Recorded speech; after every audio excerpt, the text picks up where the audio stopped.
Welcome back, everybody, to another dicondissectional production hosted by Deathstroke9. Today, we are going to be returning to Jethro Tull. Very excited about this. Where, like, Thick as a Brick and Aqualung are probably my favorite Tull albums that I've heard so far. Thick as a Brick probably being one of my favorite albums of all time. A Passion Play is supposed to be similar to a Thick as a Brick in the fact that it is also a concept album. I'm very excited about this, and I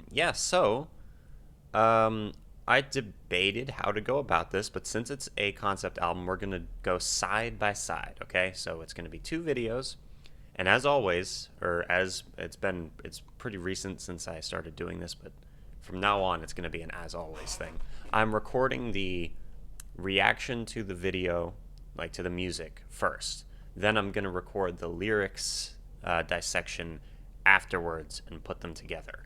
So yeah, so we're going to begin with A Passion Play Part 1, which is side 1, and the album itself is divided up many different ways. So first you have each side of the album has an Act 1, an Act 2, and an interlude, then Act 3, Act 4. Okay, so Act 1, Act 2, interlude, Act 3, and Act 4.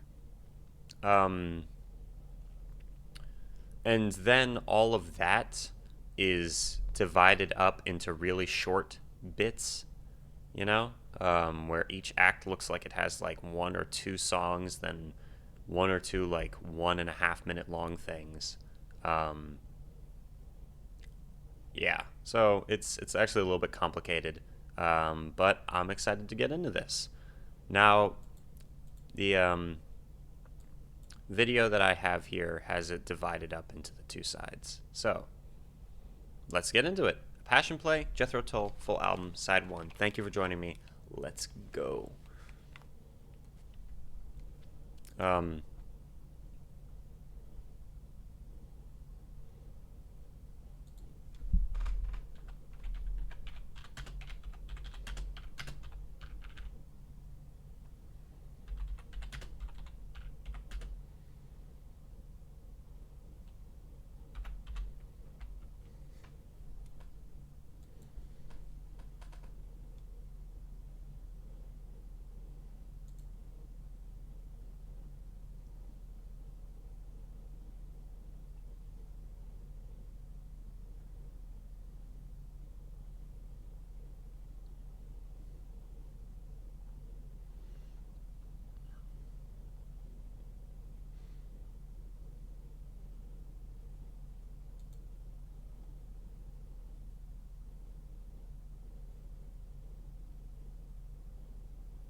This is interesting.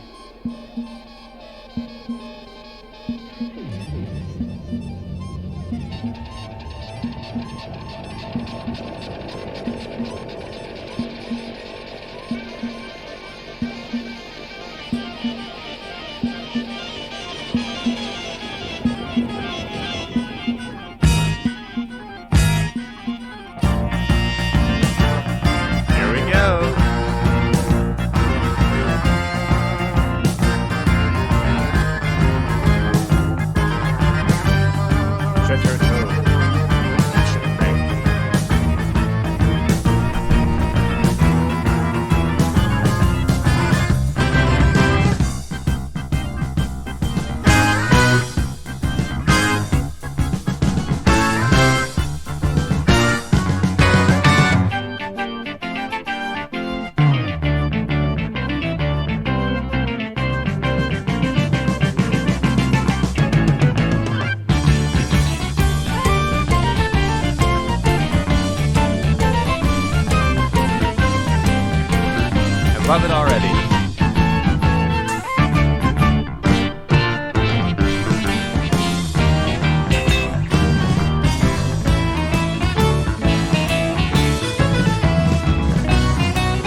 The silver cord lies on the ground, and so I'm dead, the young man said.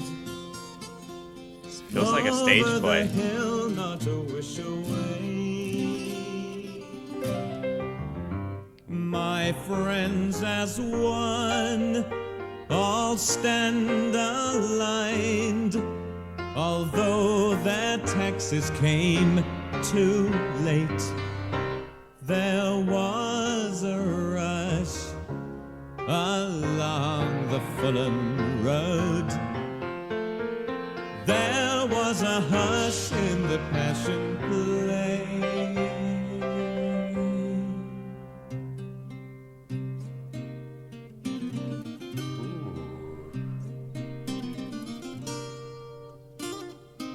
Such a sense of glowing in the aftermath, ripe with rich attainments, all imagined, sad misdeeds in disarray.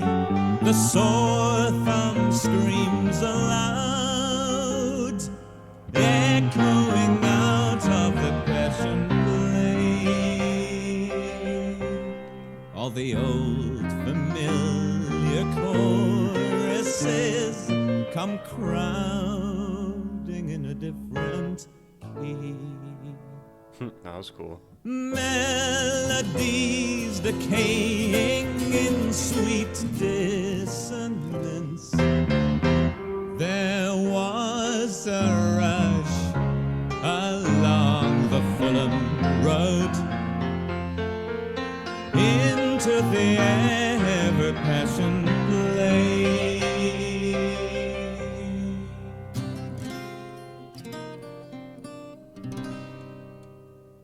Okay.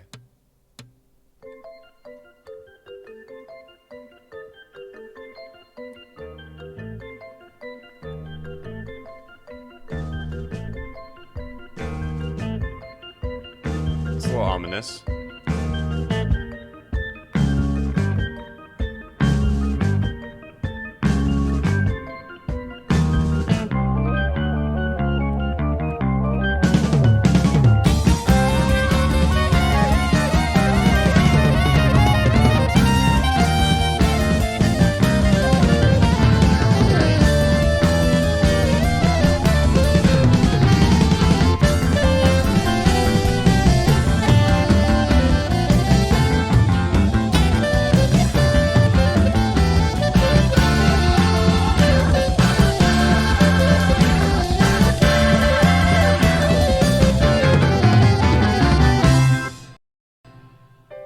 Oh, wow. And who comes here to wish me well? A sweetly scented angel fell. She laid her head upon my disbelief and bathed me with her ever smile. And with a howl across the sand, I go escorted by a band of gentlemen in leather bound. No one but someone to be found. Love the piano. And the guitar, obviously.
faces smiling in the gloom.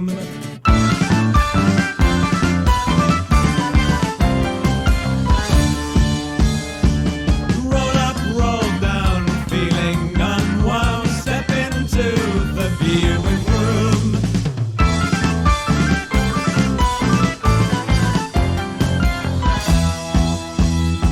The cameras were all around. We've got you taped, you're in the play. Here's your ID, ideal for identifying. One and all.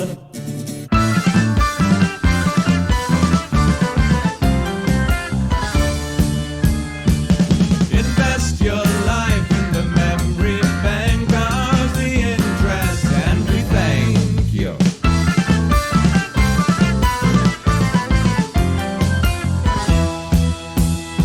The ice cream lady went across to see you in the passion play.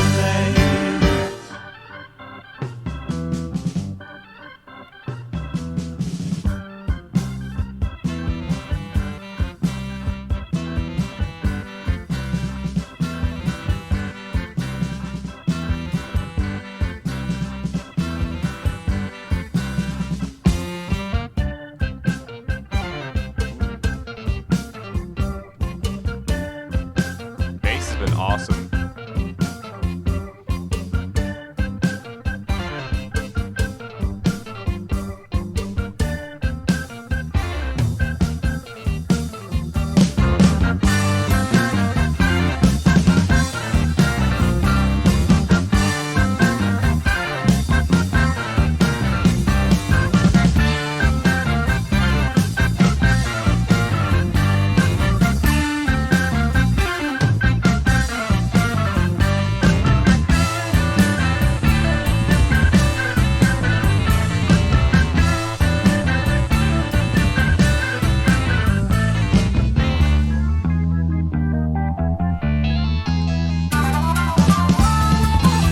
Go!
Tearing the dome, into the dome.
How does it feel to be in the play? How does it feel to play the play? How does it feel to be the play? Interesting. Man of passion, rise again. We won't cross you out. For we do love you like a son of that, there's no doubt. Tell us, is it you or he? For our good cheer? Or are we here for the glory, for the story, for the gory satisfaction of telling you how absolutely awful you really are?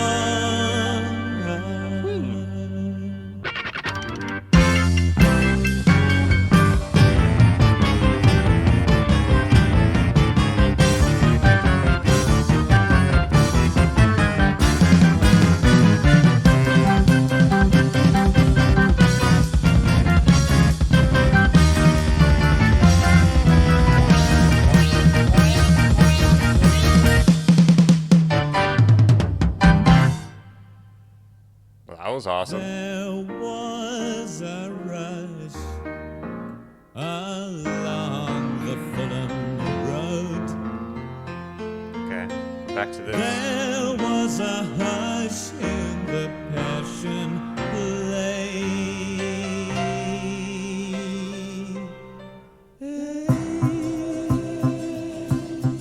Okay. Interesting. I love the album cover. It's so cool.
That was interesting. This is the story of the hare who lost his spectacles.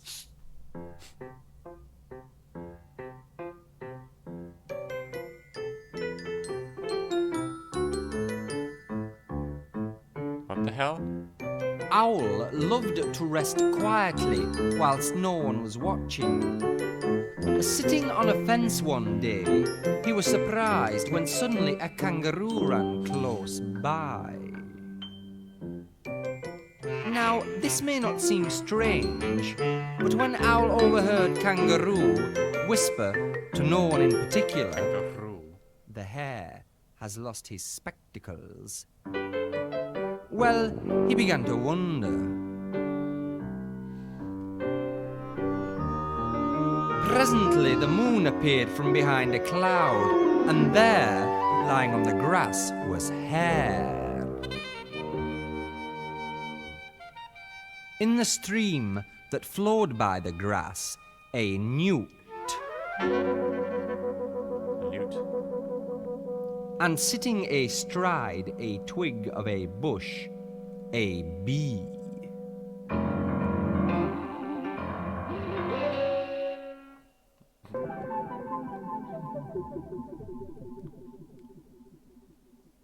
Oh, dang, was that the end of the first side?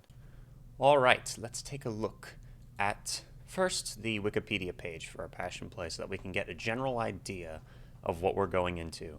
Then, Genius.com has conveniently put all of the lyrics in two sections. So all the lyrics to side one is in one section, all the lyrics to side two is in another. I cannot express enough gratitude for whoever did that. Yeah, but let's take a look at the Wikipedia page. A Passion Play is the sixth studio album by British progressive rock band Jethro Tull, released in '73 in both the UK and the US.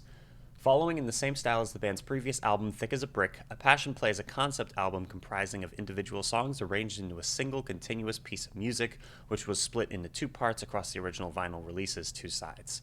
The album's concept follows the spiritual journey of a recently deceased man, Ronnie Pilgrim, in the afterlife, exploring themes of morality, religion, and good and evil. Okay, I was able to catch a little bit of that. Okay. The album's accompanying tour was considered the high watermark of Jethro Tull's elaborate stage productions, including a full performance of the album accompanied by physical props, sketches, and projected video. I love the album cover, by the way, and I said I was going to take a closer look at it if I could, and I really hadn't yet. I'll look closer later. But yeah, I wish I could have seen that. It was really fun. A Passion Play was negatively received by critics upon its initial release. However, the album was a commercial success, becoming Jethro Tull's second #1 album in the United States. Today, the album is often regarded as a fan favorite among Jethro Tull fans and has been listed by contemporary critics as one of the greatest progressive rock albums of all time. So there you go. Following the release of the critically and commercially successful Thick as a Brick, Jethro Tull made the decision to record their next album at that place in France, known in the 70s for being frequented by artists such as Pink Floyd, Elton John, and T-Rex. Okay. The band were persuaded by their management and accountants to record their next album in tax exile outside of the UK in order to avoid what Anderson described as a pretty scary tax regime of the time.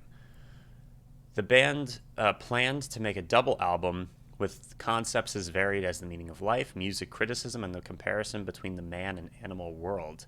However, when they arrived, they have faced a variety of challenges which made recording sessions difficult, ranging from technical issues with studio equipment to bug-infested beds and food poisoning epidemics. Although the band had recorded enough material to fill 3 sides of the intended double album, the issues living in the studio convinced the band to abandon the sessions and leave. The band considered moving the album's production to Switzerland, as they had just been recently granted Swiss citizenship. However, the decision was ultimately made to return to the UK and completely restart writing and recording of the album, although the three tracks from the sessions were later included in the band's album War Child. Continuing the progressive rock style previously explored by the band on Thick as a Brick, A Passion Play Continuing the progressive rock style previously explored by the band. Continuing the progressive rock style previously explored by the band on Thick as a Brick, A Passion Play featured the band playing a multitude of instruments heavily toned with dominating minor key variation, resulting in an album described by author Martin Webb as quasi-prog rock with complex time signatures, complex lyrics, and complex everything, really. The spoken word piece, The Story of the Hare Who Lost His Spectacles, has its relations in musical terms with Peter and the Wolf. Bruce Eder describes Anderson's singing in biblical-sounding references interwoven with modern language as a sort of rock equivalent to T.S. Eliot's The Wasteland, with the music a dazzling mix of Old English folk and classical material reshaped in electric rock terms. The album is notable for heavily featuring soprano saxophone played by Anderson. I did love the saxophone. Awesome. Often in place of his famous flute playing. The flute playing was awesome as well. So, yeah. Anderson expressed distaste for the instrument, saying that it wasn't difficult to learn to play it a bit, but I didn't practice enough. I wasn't trained and it hurt my lip. I hated the fiddling about with the reeds and the fact that it was wet and soggy. Straight off, I really didn't enjoy playing the instrument. A Passion Play borrows its title from a traditional type of play depicting the Passion of Jesus Christ, although the title is evidently ironic, since the album at first appears to present a generic Christian view of the afterlife, but then rejects Christian theological conclusions. A Passion Play is described in its liner notes as though it were a staged theatrical play in 4 acts. Of this album, the lyrics themselves are extremely complicated, the story is often unclear, and much is left to the individual's interpretation. Fun. Knowledge of the characters and setting actually comes less from the music itself, and more from the brief words of the satirical 6-page Linwell Theatre program included in the original album packaging, which featured photos of the band members listed alongside fake names and biographies as the actors of the play, and includes a cast and crew directory including Rena Sanderone an anagram of Ian Anderson, as the author of the play. A basic narrative plot can be loosely interpreted from the lyrics, liner notes, and program of a passion play, centering on an everyman protagonist, Ronnie Pilgrim, who is named only in the program. Anderson described his conceptual inspiration for a passion play as a fascination I had about the possibility of a hereafter that touches upon the conventions of popular religion and Christianity in particular. It recognizes that age-old conflict between good and bad, God and the devil, and tries to bring it to some theatrical life, to give character, to give expression, to give, I suppose, a sense of vulnerability and a less than perfect sense regarding the identities of the personifications of good and evil. But basically, it's kind of a slightly tongue-in-cheek look at what might happen when you die. The plot synopsis is, Ronnie Pilgrim recognizes his own death and in ghostly form attends his own funeral before traversing a purgatorial desert and icy waste where he is visited by a smiling angel guide. Pilgrim is next admitted into a video viewing room by a Peter de Jour, and events of Pilgrim's life are played by a projectionist before a demanding jury. After a long-winded and bizarre evaluation process, the sardonic jury concludes that they won't cross Pilgrim out, suggesting that he has led a mostly decent life and so will be admitted into heaven, which corresponds with the sudden start of a cheerful forest dance melody. At this time, the main plot is interrupted by an unrelated spoken-word comedic interlude, narrated by Jeffrey Hammond with an exaggerated Lancashire accent, backed by instrumentation, which was really fun. Presented as an absurd fable, the interlude details with much wordplay the failure of a group of anthropomorphic animals to help a hare find his missing eyeglasses. Spectacles. The forest dance melody resumes, and Ronnie Pilgrim now appears in heaven 2 days after his judgment at the viewing room, communicating two unexpected thoughts. I'll go to the foot of our stairs, an expression of surprise, and pie in the sky, an expression of skepticism and about the fulfillment of a reward. Pilgrim's dissatisfaction with heaven appears to be linked to its mundane atmosphere, where most of its residents endlessly reminisce, chronically obsessing over the living. Therefore, unable to adapt, Pilgrim goes to G. Odeon's son to, frankly, request a relocation to hell, feeling he has a right to be wrong. Descending into hell, Pilgrim is confronted by Lucifer, named Lucy in the album's fictitious program, who asserts his cold authority as Pilgrim's overseer. Pilgrim immediately finds hell even worse than heaven and flees, understanding himself now as neither completely good or evil, and wishing that he could trade his halo for a horn and the horn for the hat I once had. He speaks with Magus Perde about his dilemma, and having sampled and rejected both extremes of his afterlife options, he finally stands on a Stygian shore as a voyager into life. On this beach, other people and animals also prepare to renew the pledge of life's long song. The final triumphant lyrics include the phrases ever-burning fire, ever-door, ever-life, and moving from the dark into ever-day, and the play concludes with strong implications of eternal rebirth. Upon its original release, it received generally negative views. Rolling Stone was very harsh, saying that the album was a potpourri of Paradise Lost and Winnie the Pooh, among many other literary resources, not to mention a vast array of musical ideas derivative of influences as far-flung as flamenco and modern jazz, with the final judge of the album as an expensive, tedious nonsense piece of music. Yeah, screw Rolling Stone. I mean, everyone's entitled to their own opinions. It's totally fine. I just really don't like Rolling Stone, and I also really don't like Pitchfork. So there's that. Anyway, New Musical Express considered the album as the fall of Jethro Tull. That's hilarious. Even Chris Welch of Melody Maker had a bad impression, stating that music must touch the soul, a passion play rattles with emptiness. Lester Bangs, writing for Cream magazine, stated that he had become totally bamboozled after hearing the album. He concluded, I almost like it, even though it sort of irritates me. Maybe I like it because it irritates me, but that's my problem. The later 3-star review of Bruce Eder from AllMusic was a little lighter in its judgment, saying the music puts it over successfully. A dazzling mix of Old English folk and classical material, reshaped in electric rock terms. The band is at its peak form, sustaining the tension and anticipation of this album-length piece across 45 minutes, although the music does run out of inspiration about 5 minutes before it actually ends. Despite the reviews, A Passion Play sold well enough to reach number 1 on the charts in the United States and Canada. The album also had good sales in Germany and Norway, where it reached number 5 in the United Kingdom. It only reached number 13. A box titled A Passion Play, an extended performance, reached number 48 on the top rock albums.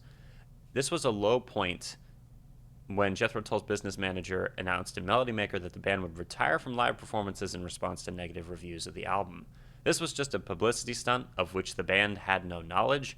Anderson felt it made them look petulant and brought them the wrong sort of publicity.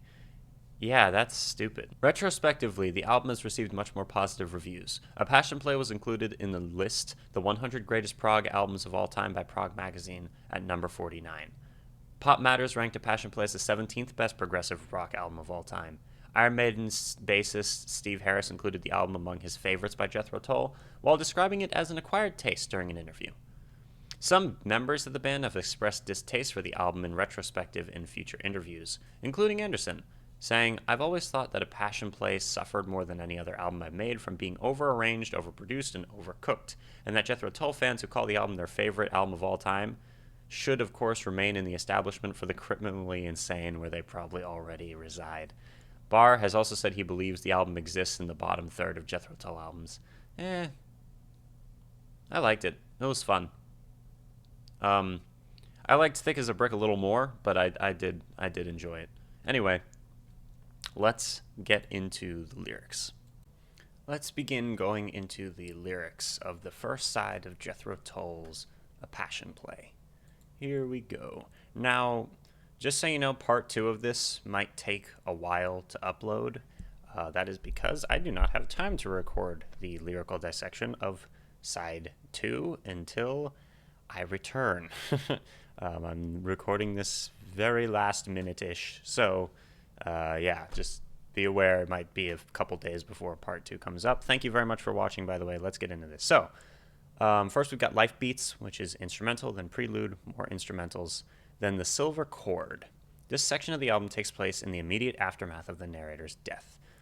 "Do you still see me, even here? The silver cord lies on the ground. And so I'm dead," the young man said, "over the hill, not a wish away.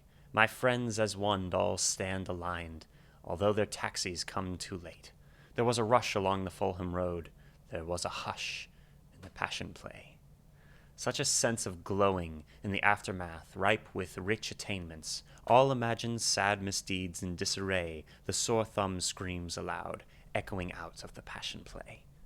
Beautiful lyricism already. The silver cord is a metaphysical concept of the cord that ties the mortal flesh to the spirit. Stating that it lies on the ground implies it's been broken and the narrator is dead, which is established by the following line, "And so I'm dead." The narrator states he is a young man, too young to die. Here the narrator is watching his own funeral and observing his friends mourning over him. The narrator glows in the aftermath of his life, believing his life to have been well lived with many achievements. However, the more he thinks, the more he concentrates on the worst parts of his life, the misdeeds and sore thumbs, realizing that his life was not all as accomplished as he first thought.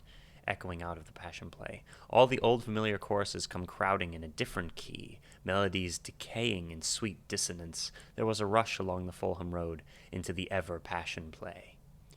"Who comes here to wish me well? A sweetly scented angel fell.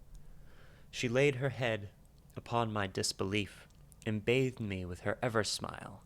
And with a howl across the sand, I go escorted by a band of gentlemen in leather bound, no one but someone to be found." The narrator meets an angel, the first being he sees in the afterlife.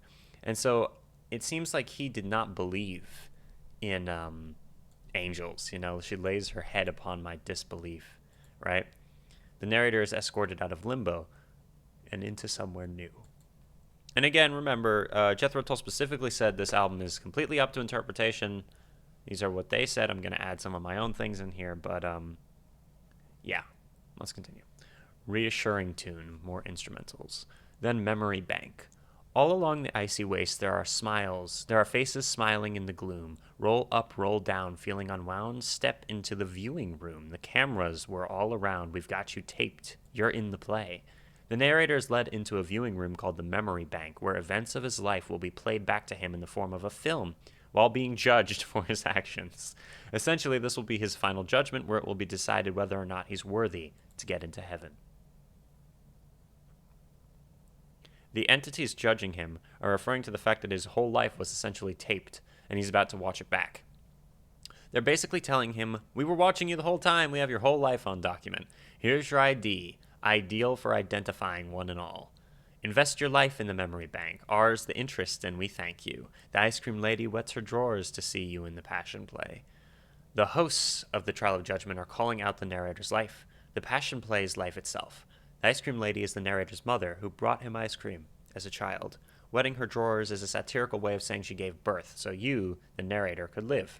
Her water broke, she wet her drawers. Take the prize for instant pleasure, captain of the cricket team, public speaking in all weathers, a knighthood from a queen. The judges are referring to his to specific moments in his life. Public speaking, sports, a knighthood.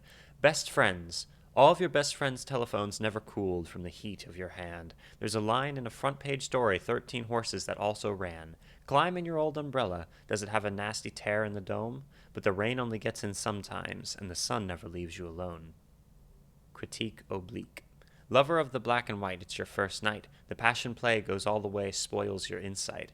Tell me how the baby was made, how the lady's laid, why the old dog howls in sadness, and your little sister's immaculate virginity wings away on the bony shoulders of a young horse named George, who stole surreptitiously. Surreptitious, okay. Kept secret, especially because it would not be approved of. Surreptitious. Interesting. All right, who stole surreptitiously into her geography revision. The examining body examined her body. That's kind of funny.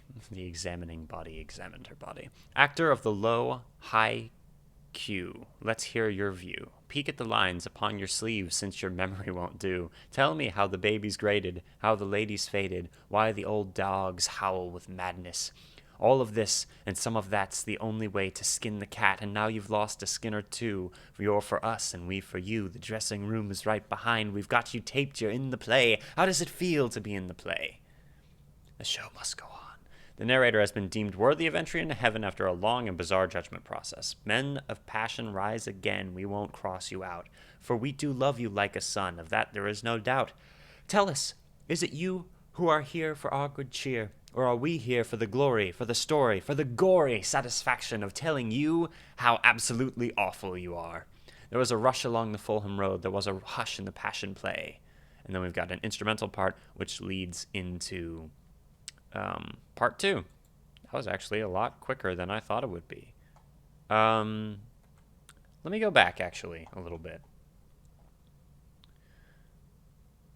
Yeah, a lot of this the critique oblique feels like a lot of it is going over his life, the main character's, everything that he's been through, everything that he's done, and just picking it apart, judging it, until the point where they are like, you know what? We won't cross you out. You're an okay guy, and you've given us a good story, and now you're going to go to heaven. And there's a little refrain here where it says there was a hush, a rush along the Fulham Road and a hush in the Passion Play, which is repeated multiple times throughout the album. And that is where we shall stop for now. Thank you very much for joining me. Stay tuned for side 2, Deathstroke 9, out.